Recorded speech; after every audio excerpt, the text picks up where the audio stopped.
대요리문답 먼저 읽겠습니다. 오늘은 대요리문답 먼저 읽고 말씀을 보겠습니다. 대요리문답 제81문. 모든 참신자들이 현재 은혜의 상태에 있음과 장차 구원받을 것임을 언제나 확신할 수 있습니까? 본래 신앙의 본질적 요소가 아니므로 참신자들도 오랜 세월이 지난 후 확신을 갖게 되는 것입니다. 이러한 확신을 누린 후에라도 정욕, 죄, 시험, 배반으로 인하여 확신이 약화되고 중단되기도 하지만 하나님의 영이 함께 하시고 붙드심으로 결단코 전적인 절망에 빠질 수 없게 하십니다.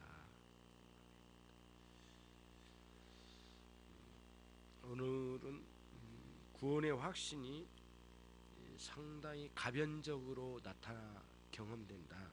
그거를 여기서 생각하려고 합니다.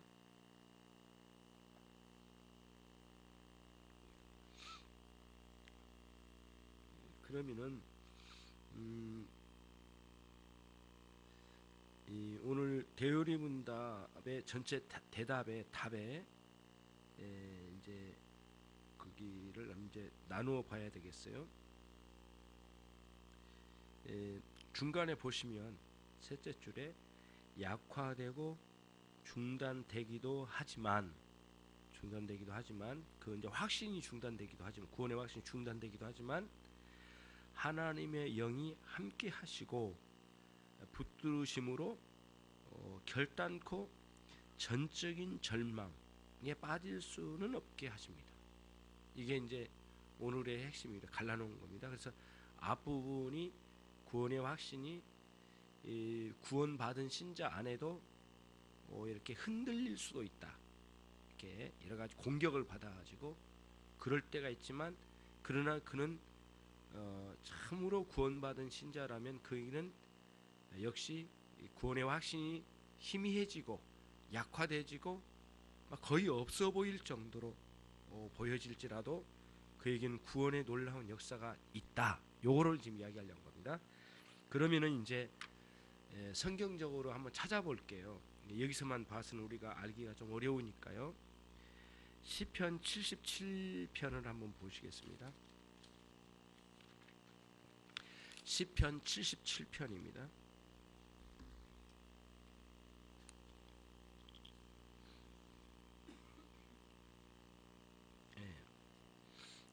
시편 77편 아삽의 시 영장으로 여두둔의 법칙에 의지하여 한 노래 이렇게 이제 나와 있습니다. 시편 77편은 1절로 대략 9절까지를 한 텀으로 우선 보고요. 그 다음에 10절로 20절까지를 두 번째 텀으로 보고 앞절 1절로 9절까지의 굉장히 뭐랄까요, 시인이 고뇌하며 부르짖고 있어요.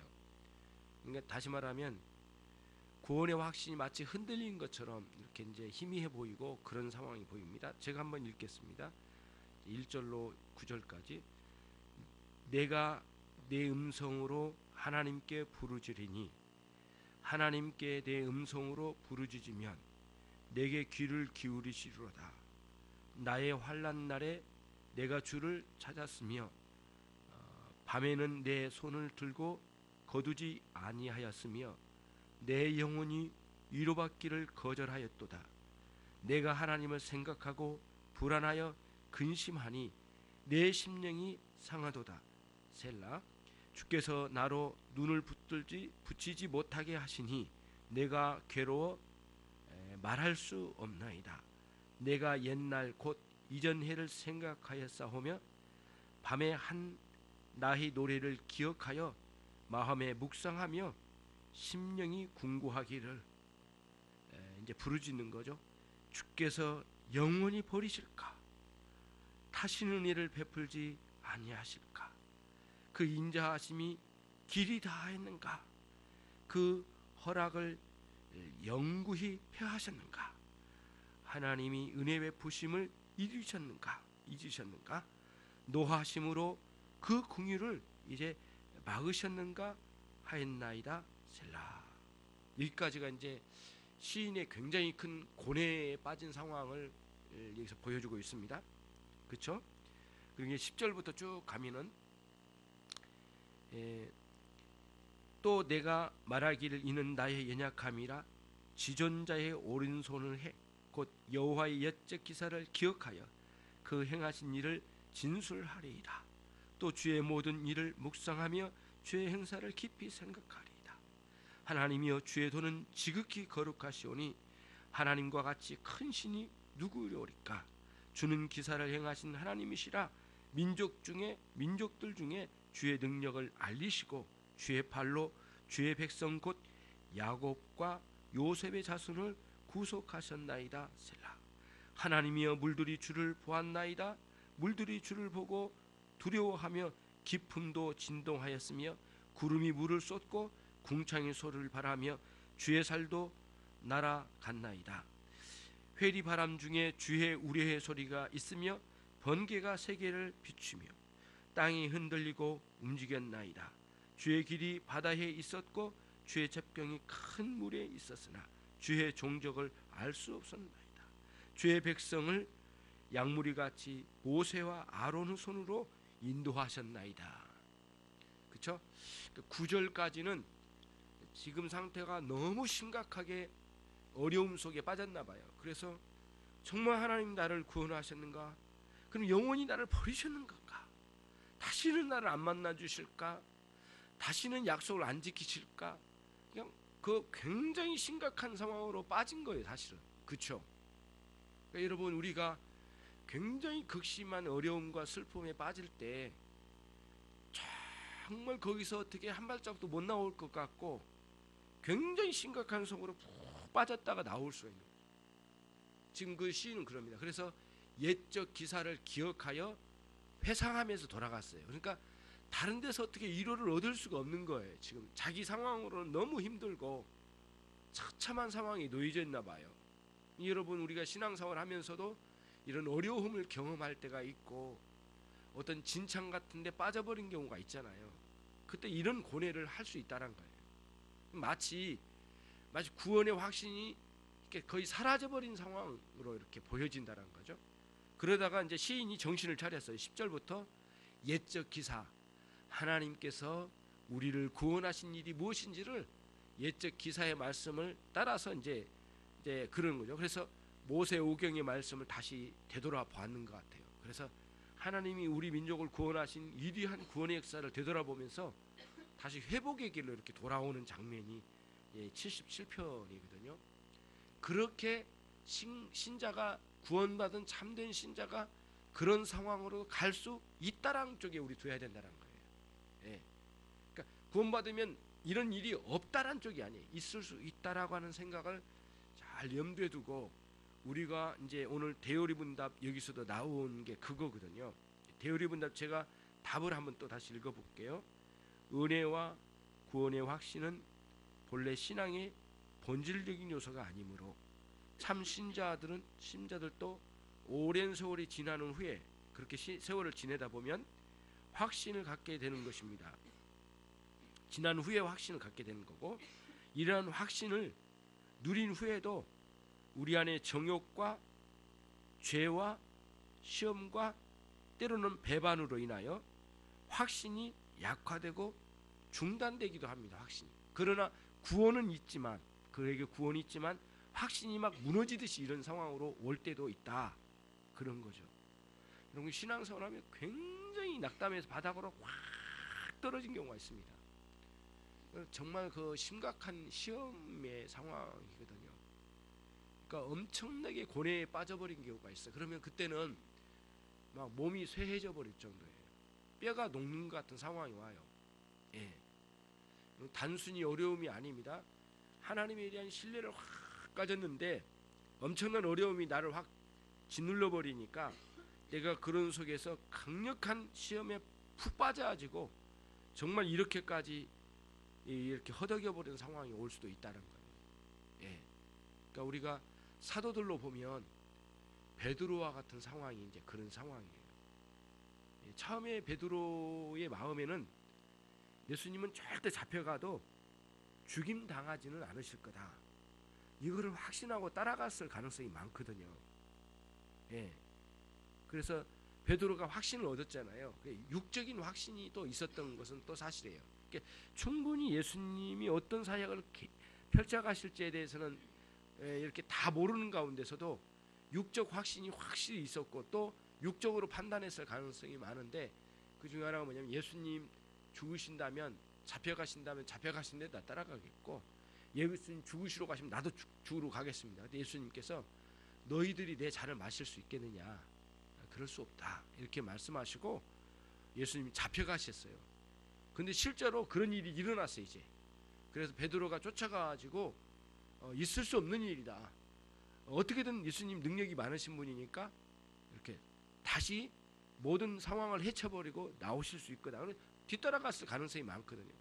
근데 어떻게 된 거예요? 계속 잡혀가고 두들겨 맞고 아예 심판을 받아버리는 상황으로 막 나오는 거예요. 처형당하는 심판을. 그런 흔들림이 있었잖아요. 그래서 엄청나게 낙심을 해가지고 베드로가 가가지고 낙향을 했어요. 고향으로 돌아가가지고 옛날 직업으로 돌아갔잖아요. 그래가지고 다시 고기 잡는 배를 타기 시작했어요. 예. 그러니까 수산업으로 복귀를 했어요. 한마디로. 그렇게 돼버린 거예요. 그러니까 얼마나 낙심 많이 했겠습니까?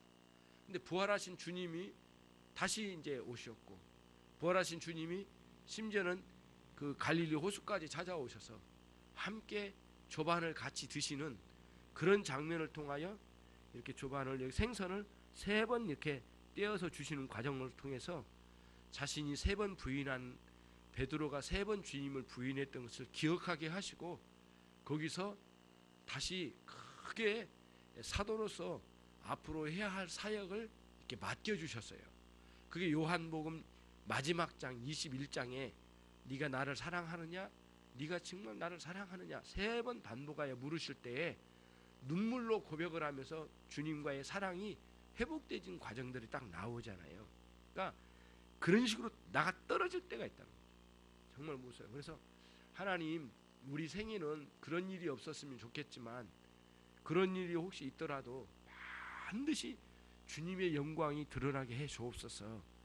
나 잘난 멋에 살던 이 신자의 이 부끄러운 모습이 때로는 무너져도 우리 주님의 영광만은 내 일생을 통해서 드러나게 해 주옵소서. 이렇게 기도해 볼 수 있지 않겠습니까?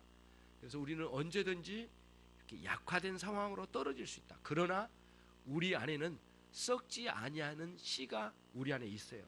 뭐냐면은 거듭남의 씨, 썩지 않는 씨가 내재되어 있기 때문에 영원토록 썩지 않는 씨가 내재되어 있다. 그거를 여러분과 제가 이제 베드로전서 1장의 이 부분이 아주 잘 기록되어 있어요. 한번 보겠습니다. 베드로전서 1장이요.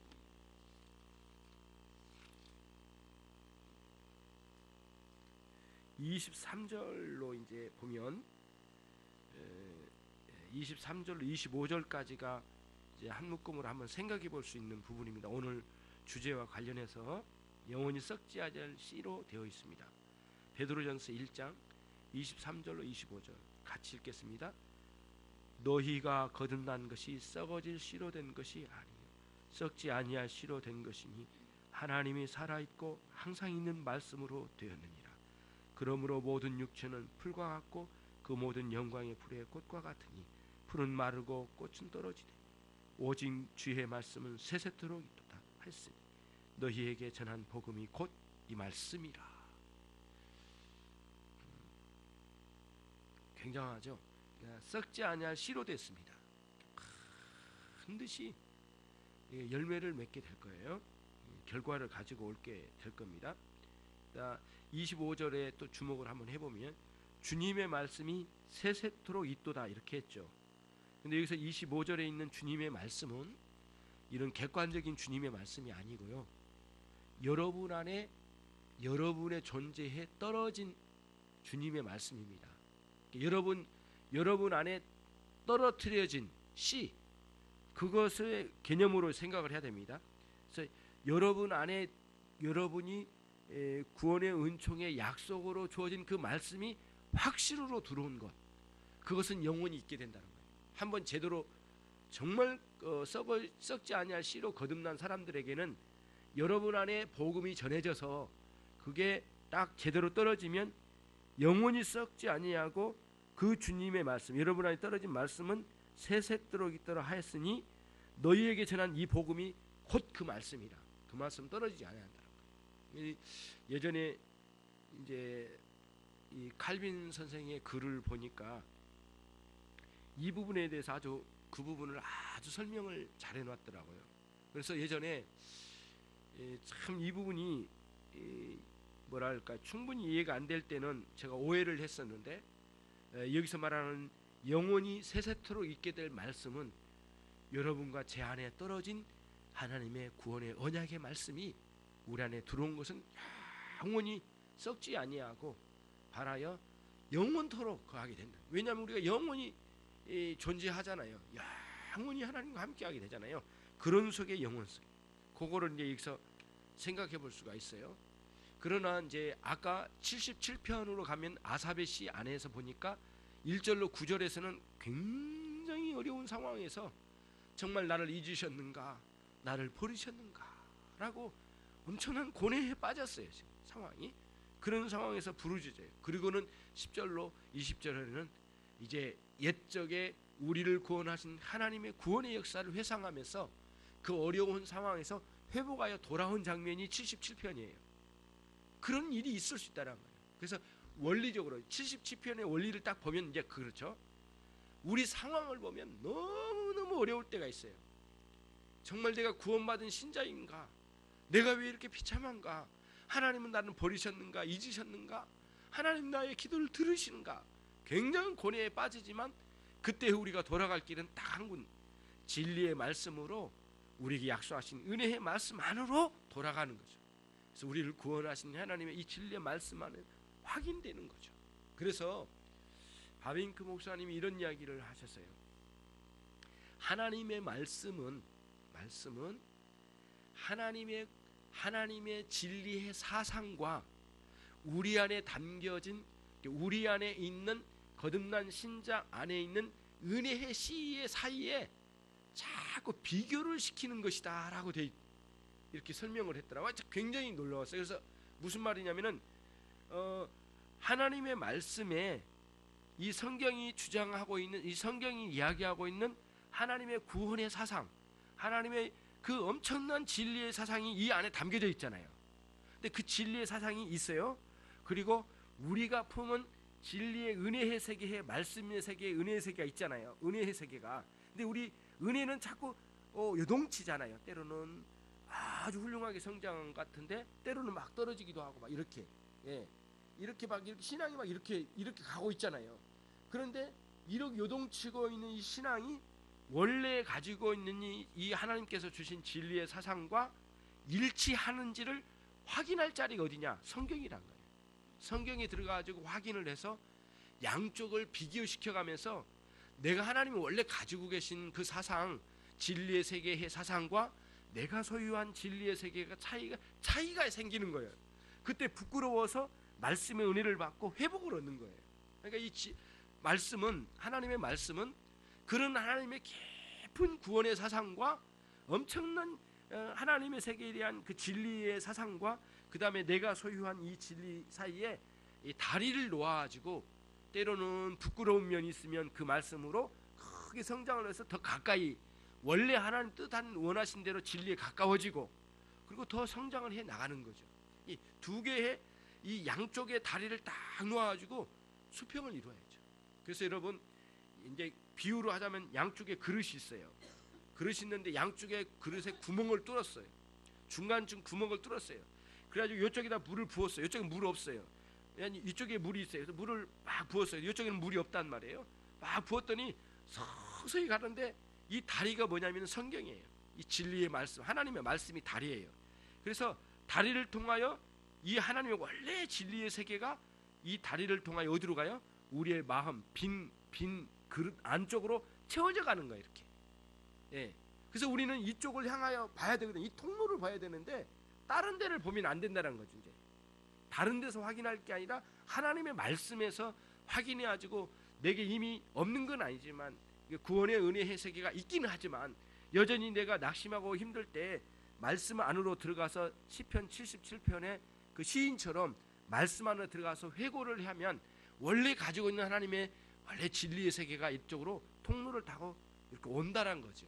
이런 개념으로 생각을 해야 된다는 거예요. 그게 굉장히 이게 중요한 면이 이제 있는 거죠, 여러분.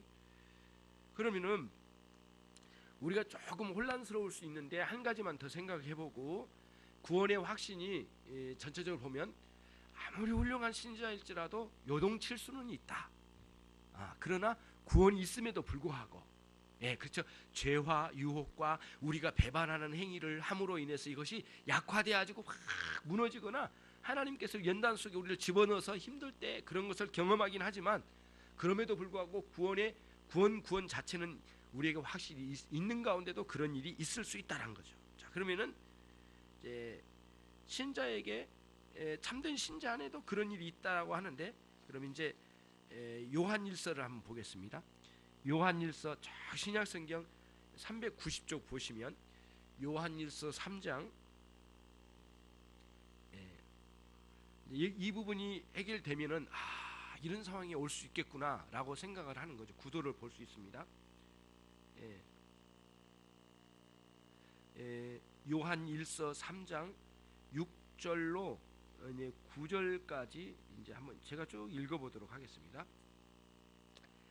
그 안에 거하는 자마다, 예수님 안에죠, 범죄하지 아니하나니 범죄하는 자마다 그를 보지도 못하였고 그를 알지도 못하였느니라. 이게 무슨 말이에요? 그럼 우리는 죄를 범하면 어떻게 된 건가? 혼돈이 있는데 6절 말씀을 잘 이해를 해야 됩니다. 그러면은 6절 말씀을 제가 먼저 설명을 하고 뒤로 넘어갈게요. 여기서 우리가 주의해야 될 게 있습니다. 성경이 그래도 참 해석하기 어려운 부분이 있는 거예요. 6절에서 가지고 있는 의미는 뭐냐면은 그 6절에서 범죄한다고 할 때 범죄는 현재 진행형으로 돼 있어요. 뭐냐면은 계속적으로 죄 안에 있는 상태예요. 그러면 이걸 그냥 죄를 반복으로 지는 그 차원이 아니에요. 죄의 절대적인 통치 속에 들어가 있는 상태. 우리 수요일날 우리가 설교 들었을 때 내용이 이제 그걸 흡사한 게 내용이 나오잖아요. 한 사람이 죄의 통치의 절대적인 통치권 안에 속에 딱 들어가 버린 상태. 죄의 절대 통치권 안에 들어가 있는 상태. 이게 불신자들이 그 세계에 있는 거예요. 무슨 말씀인지 알겠죠?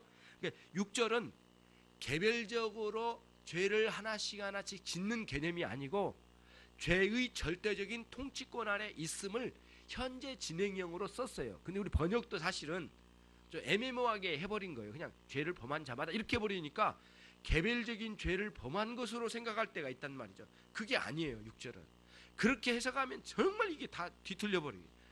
굉장히 혼돈스러워요. 그래서 6절에서 말하고 있는 죄를 범한다고 하는 것은 죄의 절대 통치권 안에 빠져있는 불신앙의 상태를 말하는 거예요. 주님을 만나지 못한 사람들. 그럼 6절을 다시 읽어볼게요. 그 예수님 안에 거하는 자마다 그런 범죄에 지속적이고 죄의 통치권 안에 있지 아니하나니 죄의 통치권 안에 있는 자마다 그를, 그러니까 예수님을 보지도 못하였고 예수님을 알지도 못하였느니라. 이렇게 읽어야 되죠. 그러면 6절이 이제 이해가 되죠. 그 다음 7절로 갑니다. 자녀들아, 이제 신자들을 부르는 거예요. 아무도 너희를 미혹하지 못하게 하라. 그러니까 미혹에 당할 수 있다라는 이야기잖아요. 그렇잖아요. 그래서 그럼 우리는 절대 은혜의 지배권은 안 왔긴 했지만, 그러니까 절대 죄의 지배권에서 빠져나왔어요. 이제 그리스도 안에 들어왔지만 너희는 이제는 미혹받을까 경계해라 이거예요. 신자가 되어도 경계해야 된다는 뜻이에요. 그건 미혹이 올 수 있으니까. 의를 행하는 자는 그의 의로우심과 같이 의롭고 죄를 짓는 자는 마귀에 속하나니 마귀는 처음부터 범죄함이니라. 그래서 이제 8절에 다시 죄를 짓느냐 또 현재 진행형으로 또 됐어요. 예. 그래서 마귀는 그러니까 이게 실제로 원어상으로도 현재 진행으로 돼 있어요. 그러니까 이 현재 진행이 단순한 그 죄의 반복적인 진행이라는 개념이 아닙니다. 죄의 통치권 안에 들어 있는 거예요. 8절에 그 사람은 죄를 짓는 자는 마귀에게 계속 죄의 통치권 아래 계속적으로 있는 사람은 마귀에게 지금 속하여 있는 자이고 그 통치권 안에 있고 마귀는 처음부터 범죄함이니라. 하나님의 아들이 나타나신 것은 그 마귀의 통치 일을 완전히 선멸하게 하여 오셨느니라. 그런 뜻이에요. 네, 그리고 9절로 갑니다. 하나님께로서 난 자마다 진짜 이제 거듭난 자죠. 죄를 짓지 아니하나니 여기서 말하는 죄를 짓지 않으면 계속적으로 죄를 짓지 아니하나니 다시 말하면 단순한 현재 진행이 아니고 죄의 통치권 안에 들어가 있지 아니하나니 이는 하나님의 씨가 그 신자 안에 거듭난 그 신자의 속에 거하며 진짜 썩지 아니할 씨 아까 베드로전서 1장에 나온 썩지 아니할 씨가 그 안에 거하며 저도 범죄치 아니한 것은 계속적으로 그 범죄 안에 속에 들어가 있지 않은 것은 하나님께로서 저가 났음이니라. 이런 상태예요. 그래서 그 우리가 죄의 절대 통치권 안에 들어가 있느냐 안 들어가 있느냐 이 차이를 먼저 이해를 하고 그러면 이제 우리는 이런 생각을 할 수 있어요. 그러니까 굉장히 우리에게 못된 생각이 들어올 수 있는데 그게 뭐냐면은 내가 예수님 믿어서 이제는 죄의 절대 지배권에는 없다. 이제 안전하다. 이제 됐다 이제. 그리고 방심한 방식으로 살지 말라는 거예요. 그게 오늘 7절에 나오잖아요. 자녀들아 아무도 어떤 사람도 목회자에게는 중직자이든 그 어느 누구도 너희를 미혹하지 못하게 하라. 끊임없이 경계를 해야 돼. 이게 죄와 싸워가는 거죠. 그래도 우리의 죄성이 아주 완전하게 해결된 건 아니잖아요. 끊임없이 부끄러움이 우리 안에 내재되어 있고 끊임없이 죄에 이렇게 질퍽거리고 넘어질 때가 있잖아요. 그러니까 우리가 회개하지 않을 수가 없어요. 계속적으로 일생 동안 회개하는 이유가 거기에 있는 거예요. 우리에게 죄가 있기 때문에 남아 있기 때문에 그런 개념으로 보면은 진짜 이제 참된 신자로 된 사람은 아무렇게나 살아도 되는구나라고 방종의 삶을 꿈꾸지를 못해요. 왜? 예수님을 사랑한 마음이 그걸 허용하지를 못해요. 허용하질 않아. 그래서 여러분과 제가 우리가 어떤 자의 신분의 삶을 살고 있으면서 그럼에도 불구하고 하나님의 백성의 신분으로서 살면서도 죄를 경계하고 죄와 싸워가면서 살아가면서 지속적으로 부끄러운 것을 회개하고 또 감사하고 은혜로운 것을 감사하고 찬양하는 삶을 이어서 살아가는 신자의 삶이 계속적으로 이런 식으로 살아가셔야 되죠. 그래서 오늘 80대여름부터 81문이 이야기하고자 하는 것은 그거예요. 여러분 구원의 확신이 있더라도 때로는 굉장히 그 요동치듯이 흔들릴 때가 있어요. 이게 큰 파도를 만나면 얼마나 위태롭게 막 무너집니까? 이게 막 흔들립니까? 그럼에도 결코 엎어지지는 않는다는 거예요. 예, 구원받은 신자들에게는 엄청난 파도가 오더라도 그때 오히려 그때는 그때의 정말 하나님을 바라보는 신앙이 또 우리에게 발휘돼야 돼요. 하나님의 은혜이죠. 또 그것도 여러분이 이제 81문에서 그런 확신 속인데 혹시 누가 막 무너졌는데 야 이거 뭐 진짜 구원받은 사람이 많이 무너졌구나 그 한순간 봐서 이야기할 수 있는 건 아니잖아요. 일생을 통해 봐야 되는데 그 쉽게 우리가 판단할 수 있는 게 아니지 않습니까? 그래서 하나님이 성령이 우리와 함께 하시고 붙들어 주신다면 결단코 전면적으로 절망에 빠질 수는 없습니다. 이게 오늘 81문에서 답을 주고 있는 거예요. 그래서 오늘 여기서 구원의 확신은 언제든지 흔들려 버립니다. 이게 우리를 아주 뭐랄까요, 굉장히 혼란한 마음으로 떨어뜨리려는 게 아니라 오히려 그 속에서도 구원이 있다는 사실을 알려주는 오히려 구원의 확신에 더 견고함에 서 있도록 일러주는 81문이 될 거라고 봅니다. 그런 식의 신앙생활이에요. 굉장히 구도가 굉장히 기가 막히게 이 부분을 잘 정리가 되었어요. 그러나 이제 아까 바빙크 목사님 신앙의 확신이라고 하는 이 책이 있어요. 굉장히 얇은 책인데요. 좀 어렵긴 하지만 바빙크 목사님의 이제 글의 어떤 여러 글이 굉장히 많이 있는데 일부분을 이렇게 쉽게 우리가 접근할 수 있는 책 중에 한 권입니다. 신앙의 확신이라고 되어 있는데요. 이분이 아까 말씀드린 게 다시 한번 반복을 할게요. 성경이 이렇게 하나님의 진리를 담아낸 거예요. 성경이. 그렇죠? 하나님의 말씀을 담아낸 겁니다. 그러면 하나님의 말씀을 담아냈지만 원래 하나님의 그 구원의 그 위대한 진리의 세계가 이렇게 있잖아요. 하나님의 진리의 세계의 사상이 꽉 이렇게 있을 거 아닙니까? 눈에 보이지는 않지만 하나님의 진리의 세계가 있는데 그거를 그 내용을 성경으로 기록으로 남겼죠. 그렇죠? 기록으로 남겼어요.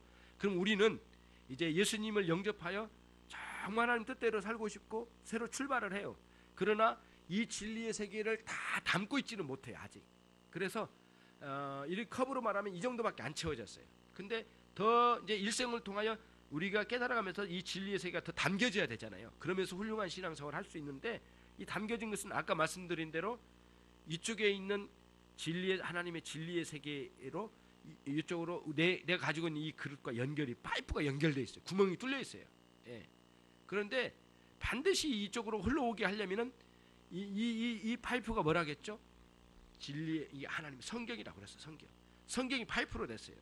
근데 성경이 파이프로 되어 있지만 끊임없이 이 진리 속에서 깨달아야만 이쪽으로 흘러오는 거잖아요. 이쪽에 있는 내용이 이쪽으로 흘러올 거 아니겠습니까? 반드시 진리로 돌아가야 된다는 거예요. 이 바빙크 목사님이 그 이야기를 한 거예요. 그래서 이 부분이 자꾸 흘러와서 내 안에 채워지고 또 내가 좀 갈급하면 또 말씀으로 확인해서 이 세계를 깨달은 거에 흘러오고 이런 작용을 아주 그 기가 막히게 이거를 이루어져 가야 된다. 이게 신앙생활이에요. 예. 그래서 여러분 맹신이란 게 다른 게 아닙니다. 그게 뭔지 나는 모르겠지만 믿을 게 그게 맹신입니다. 뭘 뭐 배울 게 뭐 있어? 그냥 믿는 거지. 이게 맹신이에요. 그 맹신은 뭐를 낳느냐면은 잘 되면 맹종으로 가요. 맹종은 그냥 아무것도 없어요. 그냥 생각도 없이 그냥 복종하는 거예요. 그거는 아주 잘못된 거예요. 그게 이제 이단 사상에 빠진 사람들은 그 맹종으로 가요. 이게 맹신에서 맹종으로 가는 거거든요. 뭐를 제대로 믿는지 내용을 파악도 안 하고 그냥 갔다가 세게 믿어요. 보이는 현상이나 뭐 이상한 것들을 보고 자꾸 가서 맹신에서 맹종으로 가버린 거죠. 그냥 목숨을 걸고 믿어요. 막 이런 식으로. 그게 뭔지를 알고 믿어야 되잖아요. 여러분 답답하지 않아요? 알고 믿어야지 알지도 않고 막 믿어보는 건 그런 맹종으로 가면 인간의 파멸이에요. 그래서 여러분과 저는 끊임없이 뭔가 알고 싶으면 진리 안으로 오고 진리 안에 담겨진 하나님의 진리의 세계를 깨달아서 자꾸 흘러올수록 우리의 신앙은 점점점 성장해 가는 거예요. 그러니까 신앙의 성장은 그 믿음의 성장은 이 지식 참된 진리의 세계에 대한 지식에 이렇게 지식과 관련이 있어요. 지식 자체만이 신앙이라고 말한 것은 아니에요. 지식과 관련이 굉장히 가까이 있어요. 그래서 이 부분을 깨달아갈수록 큰 성장이 이루어지고요.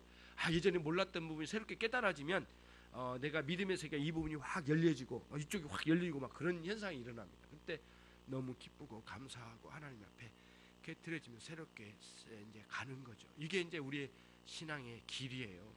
81문은 그런 구원의 확신에 대한 주제를 가지고 양쪽 면을 잘 정리해서 우리에게 설명하려고 하는 중요한 문답이 아닐 수가 없습니다.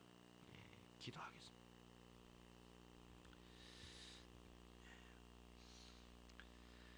하나님 아버지 감사합니다. 저희들이 오후 예배 시간에 특별히 대요리 문답 81문을 통하여 구원의 확신의 문제를 확인하여 보았습니다. 하나님 가르쳐 주신 말씀에서 특별히 시편 77문에